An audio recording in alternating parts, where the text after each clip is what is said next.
Hello everyone, my name is Robert Harris. I am here in the great studios of Cincinnati Community Television, right here in Cincinnati.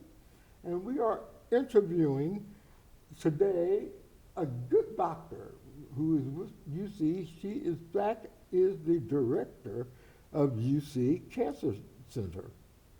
And she is with us today.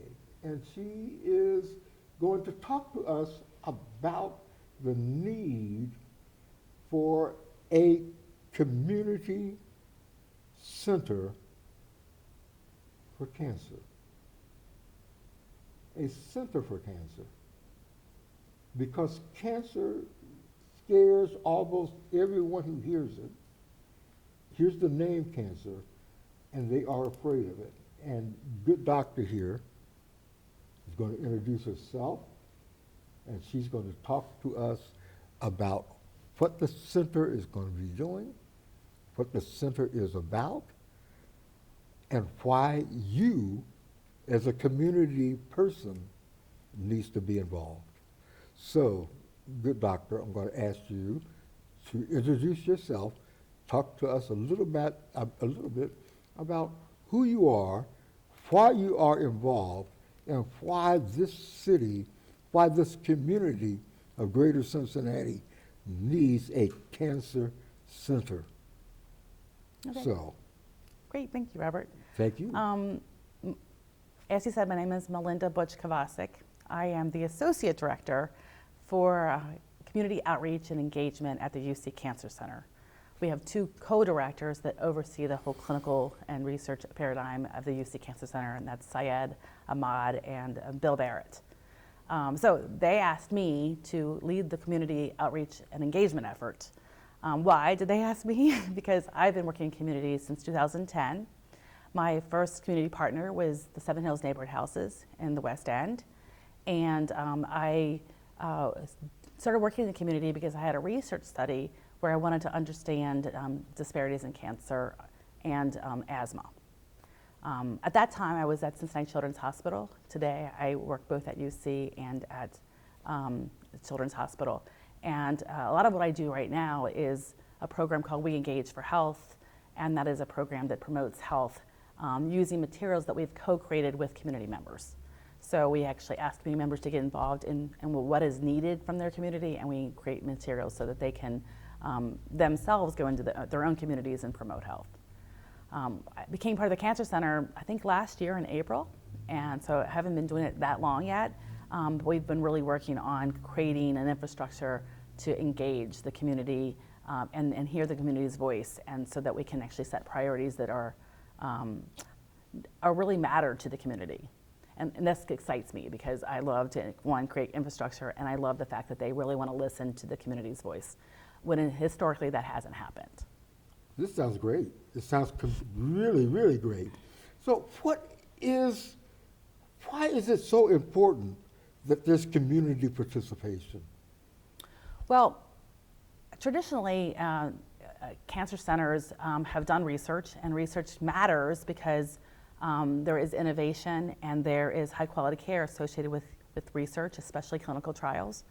And we need to increase our understanding of cancer in order to get rid of it, to really impact people with cancer. So the problem is that sometimes cancer centers do have researchers that do the kind of cancer research that they want to do, and it doesn't always impact the local community. So let's say someone might study a cancer in a unique population, but there's not very many of those people living in the actual Cincinnati area, for example. So our goal is to match the research with the need in the community. So how do you do that? You can't do that without knowing what the needs of the community are. Mm-hmm. And so we do that in three ways. One, we pull the data. We actually look at the data and we say, what are the needs of the community based on the available data? And sometimes the available data isn't always present, so you have to find the data. And that's not easy. And then we also, we pull together, we're trying to pull together a community advisory board.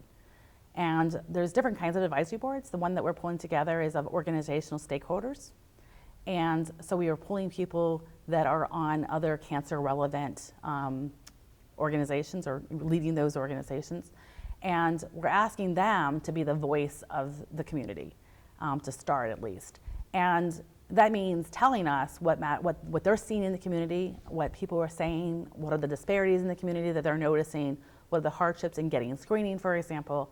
And so hopefully they'll look at the data, we'll share the data with them too, and then they'll have their own experiences to share, and they can say, I think these are the priorities that we need to set. And then they can work with the Cancer Center leadership to say, okay, we're gonna set priorities that are not only relevant to the Cancer Center, but also really relevant to the community, so that they're one and the same. So we call that alignment. And the point of the CAB, we call it the CAB, is to really give voice to the community and to have some bi-directional communication. And our hope too is that the people that are on that committee will also get mutual benefit. So by us doing what we're doing, they get benefit, their organizations get benefit, and vice versa. So it's not that we're taking from the community, we're giving as well. Sounds terrific. Again, how do you envision this board getting to work? Well, so we've been doing a little bit of research ourselves of other boards, because we're not we're the only cancer center currently that's going for NCI designation, and I can say something about that in a second. But in this area, but other NCI designated cancer centers have gold standards and practices that they use, and so we're looking at some of those to say, what are they doing, and what can we do that kind of similar to theirs, to basically create procedure that is really good for us. So one of the things that we're looking at is health equity. How can the community organizational partners that are part of this CAB come together and look at vulnerable populations, the medically underserved? It's something that we really need in Cincinnati. And there's all kinds of reports of differences in life expectancy. We know that there's a huge economic burden because of disparities, and so maybe this board can help us identify actions and strategies that we can take to actually start to really whittle away, I guess, at those issues. Again, it sounds so good. I am so thankful for you being here today, for working with us, for being here. What do you have as we end this interview that will inspire those folks who hear this to be willing to and be interested in getting involved in being on the board and changing the way the community looks at cancer and keep the hope alive that we can conquer this disease and the crippling, heart-wrenching conditions that come about often because of it? Well, there's a couple Feel things. free to look right at the camera. So the first thing is that we hope that we're going to do a needs assessment, and a needs assessment may not be a survey, for example. It may be just going into the community and hearing people what they have to say about the needs that they have. So working with us, being willing to share your experiences and provide your insights into helping us figure out the best approaches to support screening and prevention of cancer, for example. A lot of populations are under screening. They're not necessarily getting screens that they really do need. And I'll give you an example. A lot of people are afraid of cancer, so they don't think that it's curable. But I'm here to say that cancer can be cured. It just needs, it's better if you catch it earlier. So screening becomes really important, because if you can get screened early, then if it's in stage 1, it's so much easier to treat and so much easier to have a good outcome.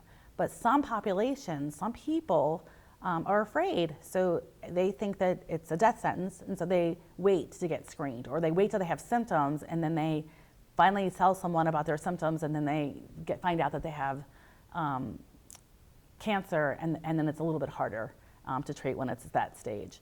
So one, consider you as a population to consider screening earlier. If your primary care physician tells you to get screened or suggests screening, then get screened, because it's better to find out early and be able to treat it than not.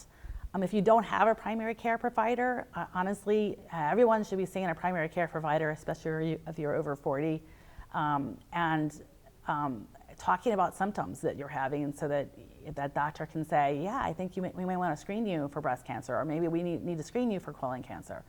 Lung cancer, colon and breast and prostate are the four top cancers in our region. And all of them, if caught early, have better outcomes. So screening becomes really important. Also, we're going to be hopefully having a conference that we're putting on in September. I think it'll be September 6th. Not sure exactly if that's the date yet, but we're hoping, where we actually invite the community to come in and hear from us and talk about the data that we have and the priorities that we've set. And we're going to be breaking up into breakout rooms and to really think about what are some strategies we can use and what are the partners we need to partner with to be able to get those strategies underway. The other thing is research. It's awesome to learn about research and to understand what its purpose is, and to kind of, there's lots of myths about research, but if you learn about it and you understand it and its value prior to ever having cancer, and you're more open to thinking about it or considering it. I think that people need to think about research in a new light. How can it benefit me? How can it benefit the community at large? And how am I kept safe? So I do a program called Research Ready that teaches people the purpose of research, how people are protected during research, and also why it's important for people of all kinds of backgrounds and walks of life to participate. And one of the things that I give is a decision guide, because no one should ever be pressured into research. They should always be invited and also be able to make decisions for themselves of whether or not it's something they want to try or not. So I have that decision guide, so people can reach out to me, and I'm willing to share that materials. And we have a comic style story we use for that too, and it's a lot of fun to do that program. Well, good doctor, on behalf of the Cancer Justice Network, I thank you and encourage you to keep on keeping on, and thank you so much for joining us today. And the best to you and to all of you folks out there who have heard of cancer, who might have feared cancer, to be involved, because if you are involved, we're going to lick this thing. Thank you for being here. Thanks for having me.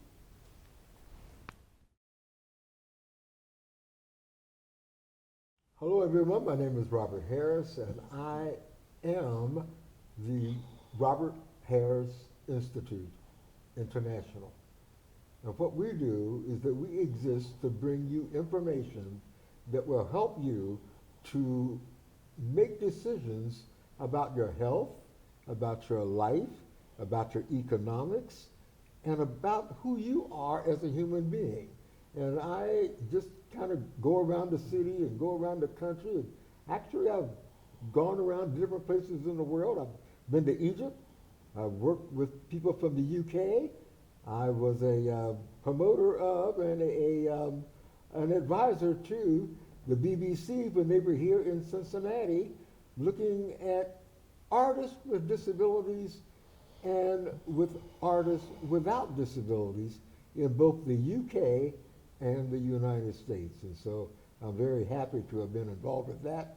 I'm a visual artist. I used to be the art director for Time Warner Cable, and I am just the person that just runs around, moves around, and is there to bring you information on all the things that you might want to be engaged in, including your entrepreneurism. And I happen to find a good friend of mine, and I call him a good friend because we've known each other for actually a couple of years now. And this is the man that I think you will be interested in. He's just written one book that is being published, and he's working on a second book. And he's just going to give us a little bit of philosophy of why he does what he does and his entrepreneurial efforts that he will just tell you a little bit about. And so I want you to introduce yourself, sir. My name is Tyrone Jackson. I am an entrepreneur, a success coach, and I work in wellness. I work in the wellness industry, and one of the things that I do is address people's problems. And the two biggest problems in community is lack of money and failing health. And one of the reasons why, so the question becomes, why are so many people sick? So many people are sick because of toxins, environmental toxins, toxins that are they're in the atmosphere, the pollutants that come from the industrial community that are ingested. But also many times it's the issue of, shall we say, the foods that we eat. Many of the foods that we eat carry toxins, you see, and so there's an address of both. There's an address of health, and then there's the address of wealth. And so the solution is, in terms of health, is maintenance of the body. Maintenance of the body in terms of, the foods that we eat. We don't typically think of foods as maintenance, but all living things need maintenance. And the way that we maintain our body with food is getting the proper nutrients. The nutrients itself, it comes from the soil. It comes from the soil to the plant to ourselves, except that the nutrients are not necessarily in the soil because the soil has been depleted of its nutrients. And the way that you do not deplete the soil of its nutrients is you rotate the crop. Rotate the crop, and then the soil is not depleted of its nutrients. Now, the industrialists, you know what? They may or may not rotate the crop. So therefore, what we are to do is to take supplements. We take supplements for any deficiencies that we have, and we take those supplements. They work as repairs and maintenance. The thing of it is, though, even if the soil had the nutrients, we still wouldn't get it. And the reason why is because of what we don't do. And I would say, I would presume that we don't do. And what we don't do is, we don't say that when we put our food together, our plate together, we don't say this portion of food is vitamin A, this portion of food is vitamin B, this portion of food is vitamin C. You see, what happens is the various different nutrients, what they do is they bring maintenance to the body. As for example, you take, for instance, calcium. Most people know that calcium is good for the bones, but what they don't know is that calcium is also good for your heart. Your heart needs calcium. So we have a thing called Robin Hoods, and what the Robin Hoods do is they take from the rich and they give to the poor. And what I mean by that more specifically is that the bones are rich because that's where the calcium hangs out at. So the Robin Hoods, they raid the bones and they take them to the heart because the heart is a vital organ. So what we are to do is make sure we get the proper amounts of calcium and that the heart is maintained. And so what happens is, if we're not doing that, then we can become compromised in our bone structure because our bones have been depleted because there's been a redistribution of the calcium to the heart, which is a good thing because the heart is what we call a vital organ. So one of the things too of maintenance of the body is that central is cleaning. The body needs cleaning and cleansing. And so the cleansing of the body compares to cleaning the house. There are two types of cleaning. There's what you call daily cleaning and spring cleaning for the house. And so the way to maybe compare that to health as it relates to the body, a good example would be of spring cleaning and daily cleaning would be daily cleaning would be as an issue of health would be like, for instance, brushing your teeth. You brush your teeth every day. We should be flossing every day. That's daily cleaning. But then there's that spring cleaning. The spring cleaning would be like going to the dentist and they get that jackhammer and do what it is that needs to be done. And so what we do in terms of our body as it relates to that is that eat the certain foods, to address certain toxins. But what we also do is we are to do a detox. So the various different issues of the body, they need their nutrients. And it's important to know which body systems need, what nutrients. For example, you take the eyes need vitamin A.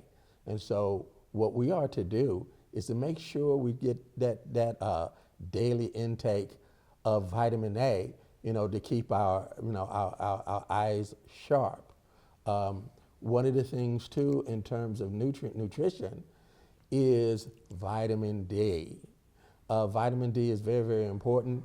We typically think of vitamin D as from the sun, but many times we're not really in the sunlight perhaps as much as we should. And the thing about the vitamin D, what happens is the thing about vitamin D in terms of its enrichment is really has very much related to your place or your location on the earth. And what do I mean by that? When we get vitamin D from the sun, you get the equator. The equator gets the direct rays of the sun. And so the direct rays of the sun, what we get from that is we accrue a greater degree of vitamin D. And then as we move away from the sun and get the indirect rays of vitamin D, then indirect rays of the sun, we get less issue of vitamin D. So if you are natively from a place that's on the equator, you're getting the direct rays of the sun. What happens is the nature helps you out. It closes the blinds, because when you're right there on the equator, okay, so you don't really need as much vitamin D because you're right there, okay. But as you move away from the equator, then you get a lesser degree of vitamin D. So the nature opens up your situation in order that you receive a greater issue of vitamin D. So I would say that the thing about health, I speak of health and I speak of wealth, and they're very much related in that when your wealth is down, it has a way of pulling down your health. And when your health is down, it has a way of pulling down your wealth. And so they're very much related. And so what we need to do, particularly, is to make sure we work with both of those issues. And in terms of health and in today's economy, not only do we need health supplements, but we need wealth supplements. We need to make sure that, as for an example, I had used the example of health in terms of cleaning. So I shared that there was spring cleaning, and then there's daily cleaning. Okay, so what we need to do as it relates to health is that it's compared to, shall we say, insurance. Okay, so what happens with insurance is that, for instance, car insurance. We use car insurance in case something happens to the car. If we have home insurance, that's in case something happens to the home. But what about wealth insurance? That's in case something happens to income insurance, in case something happens to the income. You see, we wouldn't say necessarily drive from here to, shall we say, Florida without a spare tire. So why would we seek to go from here to the end of our days without a spare income. So one of the things that's central to a spare income is that if we are connected in business as entrepreneurs, not only are we better situated to, shall we say, take care of ourselves, but we're also better situated to be a help to other people, should they need help. And the thing of it is, as far as a job, that's terrific. We should do that. But the thing about being an entrepreneur is that not only are you able to help yourself, but you're able to help other people. And the thing about entrepreneur as well, one of the things that about entrepreneurship is the way to see that is that it is the thing of entrepreneurship is that it's about problem solving. You see, the only reason why anybody pays anybody any money except but the solve of a problem. If somebody's paid you some money, it is because you have solved a problem. And what we need to do as human beings, the main thing that we need to do is to help of one another as reciprocity or symbiotic relationships. I help you, you help me. And that's really kind of like the nature of the universe, that kind of back and forth help situation. As for an example, you take plants. We have a symbiotic relationship with plants. You see, what we get from them is oxygen, and what we give to them is carbon dioxide. And so if we can position ourselves where we can all be, helpers, be, as I said, reciprocity as in terms of, what help, how can I serve? How can I serve humanity? You see, so it is that symbiosis that is really the height of human endeavor. And so one of the things that I do in my book that's soon to be released is I speak about how we can be of help to one another, and to do so as issues of ascension. You see, the life of the human being is the life of a plant, and there are three issues in terms of a life of a plant insofar as its ascension. There is the life of the plant as is below the surface. There's the life of the plant in terms of when it breaks the surface, and there's a life of the plant is when it flowers. And I read that the best part of the plant is the flower. So one of the things too is that in comparison, which makes it so fascinating to me about plant life, is that plant is spelled P-L-A-N-T. So as it relates to human beings, it's talking about the heart and the mind. The heart says, let's play, P-L-A. The mind says, let's work, A-N-T. The ant, study the ants. So they reconcile. So I really appreciate this opportunity to speak to each and every one of you about the importance of health and wealth. And the thing too about wealth, and I didn't speak much about it, is that in terms of purchasing, we make purchases, but the greatest of purchases, in my view, is being able to, shall we say, purchase or buy your own life. The question becomes, would you like to own your own life? The answer most likely is yes. But what I would say to that is get in line. Many people would like to own your life. And if you want to own your life, you'll need to make that purchase. And the one who typically will own a life is the highest bidder. So should you wish to be the highest bidder, you'll need to make that purchase. So with that, I really thank each and every one of you for your kindness and your attentiveness. Folks, thank you for joining us. You have heard this man speak. He's a very interesting speaker. His book, I haven't read it yet. I've read parts of it. But when it comes out, you're going to be interested in it. Thank you for joining me, Robert Harris, right here at Cincinnati Community Television. Take care and stay blessed. And thank you, sir. You're for very coming. welcome. Take care. Thank you. Live long and prosper.